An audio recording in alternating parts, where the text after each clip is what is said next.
पूर्वापरात्रि संचार चराचर विकासका उत्तिष्ठ लोक कल्याण सूर्यनारायण प्रभो सप्तास्वर संततलोकचार श्रीपादशात्मकमनीय त्रिमूर्तिरूप संध्यात्रयार्चितवरेण्य दिनाकरेश श्रीसूर्यदेव भगवन् कुरु सुप्रभातम् अज्ञानकालतमसःपटलं विदाय ज्ञानातपेन परिपोषय शीललोकम् आरोग्यभाग्यमपि सम्प्रददासि भानु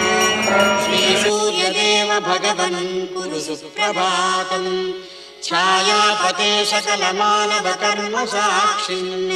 सिंहाक्षरास्यधिकपापविनाशकारिण्य वीरोपशान्तिकरपावनका